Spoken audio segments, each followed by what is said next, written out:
Hello, everyone. Good afternoon, people of our land. Ndewonu ndị be anyị, ehihie ọma nọ. Eji m aka na onye ọbụla nọ mma ebe ọbụla ọ nọ ugbu a were na-ahụ ihe onyonyo nke ehihie a. Ana m asị ka ọ gaziere onye ọbụla na nke ọ na-eme. Taa, o nwere ihe mere m ji sị ka m bịa ka anyị nọrịtụ na peji a. O nwere ihe ọ na-abụ mfu isi na o kwesịrị ka a rụtụkwana aka ka emekwanụ ka o doo anya ihe ọ ga na-abụ obere ihe ọ na-agbagoju anya sị ka m bịa ka anyị nọrịa ka anyị kparịta obere ụka maka ya bụ otu n'ime ha bụ ndapụ ụda ume. Ụfọdụ ga-asị gịnị bụkwanụ ndapụ ụda ume. Aga m akọwa ya. Emeela m live broadcast taa, mechaa ya na my page na Learning Language Adaeze. M were fụ ka ihe m dere tụgharị gaa n'aka ekpe kama ịnọzi n'aka nri maka na eji m front camera wee mee the live broadcast and biko nu gbaghara m, adị very very sorry. Amaghị m na ọ ga-adị otu ahụ. Ọ ya mere m ji sị ka m mesịa nka ka ndị na-aghọtaghị ihe edere na bọọdụ a ugoji anụwa were nke a bụ wọta makpọ ya blackboard ndị na-aghọtaghị ihe edere ya were ghọtazie ya ugbu a. Biko na ọ na-ewenere m iwe. Mgbe ụfọdụ ga-asị gịnị bụkwanụ ndapụ ụda ume? Gịnị bụ ndapụ ụda ume a na-ekwu okwu ya? Ndapụ ụda ume bụ iwepụ ma ọ bụ ndapụ otu mkpụrụ edemede n'ime ụda ume abụọ dị n'ime otu mkpụrụ okwu. Ị na-aghọta? Mgbe ị wepụrụ otu mkpụrụ edemede n'ime ụda ume abụọ dịdobere onwe ha n'otu mkpụrụ okwu. Ụfọdụ okwu Igbo na-enwecha ndapụ ụda ume na ha, nke ọ na-abụ mmadụ dee ya ọ bụ na nke o dere enweghị ndapụ na ya, ọ na-agbagoju anya na onye edetere ihe a ka ọ na odeteghị ya. Onye ahụ dekwana ya ndapụ dịrị na ya, ọ ka na-agbagojukwa anya ka onye a detere ya ka ọ na odeteghị ya. M wee nyechaa ụfọdụ ime atụ. Ebu m ụzọ depụta na nwaanyị nwere ndapụ ụda ume na ya.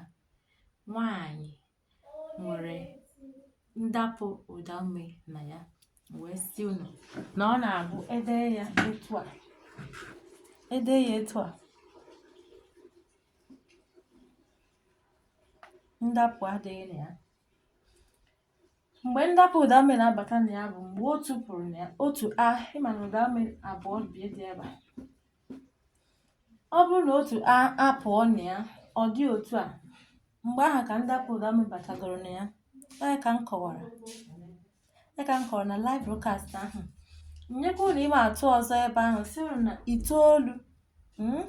na itoolu nwere ndapụ ụda ume. Mgbe ọ na-apụta ihe bụ mgbe a na-ede ya, mana a na-akpọpụta ya akpọpụta maọbụ a na-ekwu ya n'okwu ịma mma, mana edebe ya ede ihe mgbagwoju anya abatabazie na ya. Ị na-anya kịta ị ga-afụ na otu o apụọ, nke a apụgo, ọbatazie ebe a bụrụ naanị otu ihe dị ya. Ọ nke a bịa nwere ndapụ ya. Ngwakwa unu na niile nwere ndapụ ụda ume, mana nke a otu a ọ dị okwu zuru ezu ka ọ bụ ndapụ adịghị na nka. Abịa ofu ị adapụgo, ọ nọrọzie otu a, ọ ebe a ka ndapụ ụda ume ahụ na-apụta ihe. Nke ọrụ unu na aha aka nwere ndapụ ụda ume na ya, kama na otu ọ dị okwu zuru ezu ka ọ bụ ndapụ adịghị na nka. Abịa ebe a ebe ndapụ na-apụta ihe, edezie ya etu a, nke a bụ ihe nwere ndapụ ahụ. Mgbe ụzọ nwekwara ya. Mgbe ụzọ ị na-anya hụ na ụda ume na-abụ dị ebe a, ụda arọ na ụda mfe. Abịa ụda arọ wee dapụ, ọ bụrụzie ụda mfe na ebe ahụ. wee dịzie otu a mbụ ụzọ. Ọ dị mma, eji m aka na ịghọtara ihe a etu m si wee kọwaa ya. Ka m kọwachara ihe gbasara ndapụ ụda me na ọmụmaatụ nyegasịrị na bọọdụ, m wee chetakwa na ọ nwere ihe ọ na-abụ ụfọdụ dee ha hụta ya na ha detere ihe ahụ nke ọma, mana ọ dịchaghị ka o si kwesị ịdị. M wee kwuo maka ihe a na-abụ a na-edebe ebe niile, Igbo amaka, Igbo amaka, onye ọbụla na-ede ya, Igbo amaka, Igbo amaka, Igbo amaka, Igbo atọka, ihe niile. Ịma na Igbo na-atọ n'ụtọ, na-ekwesịghị ka agwa gị agwa. Ị na-anya, ị ga-afụ ya ka o si eme. O wee bụrụ na ọtụtụ mmadụ na-ede ya otu a, Igbo amaka. Lekwa nke a, asụsụ Igbo amaka. Ka m dịchapụsịa ya ebe a ka ị na-afụ ya. Asụsụ Igbo amaka, asụsụ Igbo amaka. Njọ kịta, kedu nke detere n'ihe a? Ụfọdụ ga-asị m na nka, ụfọdụ ga-asị m na nka. Mgbe ahụ ọ na-etigharịzi anya ma mma nke bụ nke, m wee sị na m ga-eji maka ya kwupuo maka ihe a ọzọ. Ka m kọwaa nke bụ nke edere nke ọma, ka m kọwaa ya agba. Nke a, nke enu a bụ ihe edere nke ọma. M ga-agwa gị ihe kpatara otuti otu ahụ. Nke a edeghị ya nke ọma. Onye ọbụla anyị fụrụ na-ede nke ya otu a, Igbo amaka, biko mara na ihe ọ na-ede bụ afa mmadụ. Ihe a bụ afa mmadụ, amaka, edekọrọ ya ọnụ, afa mmadụ. Mana nke a nụwa bụ, nke a bụ nganihu, prefix, na-agadebe ihe a na-akọwa. Ihe a bụ nganihu, prefix, maọbụ mmeka ngwa. Ọ na-anọdebe ihe a na-akọwa maka ya. Ọ na-akọwa ka ihe si wee dị. A na-akọwa ka ihe si wee dị. Prefix ga-anọrịrị, nganihu ga-anọrịrị tupu edepụta ihe dịka ya. Biko ghọta na ya otu a, maka na nke a bụ afa mmadụ. Isi na Igbo amaka, dee ya otu a, mana ide ha anya ya otu a, mana ihe na-achọ idere anyị bụ afa mmadụ, onye afa ya bụ Amaka, aha nna ya bụkwa n'Igbo, mana ya bụ na agwa anyị Igbo amaka. Ụfọdụ na-aza Igbo n'aha nna, o nwezi ike ọ bụ na aha ya bụ Amaka, ozi Igbo amaka. Iche na ihe na-akọwa bụ na Igbo amaka. Mana ọ bụrụ otu a, ịmalitetara ya nke ọma. Ya mere, biko gbaa mbọ hụ na ị naghị enwecha ụmụ ihe mgbagwoju anya mgbe ị na-ede asụsụ Igbo anyị, maka na asụsụ Igbo amaka. Aka m na-ekwukwa ya na-ekwusi ike, asụsụ Igbo atọka, ọ na-adị mma. Ihe mere mma n'anya bụ nwanne, ọ na-adị mma emebe ihe emechapụ ya, mechapụta ya ihu ka ọma mma nke ọma. A ghara inyowe enyo na kwesịrị ịdị otu a ka ọ kwesịrị ịdị otu a.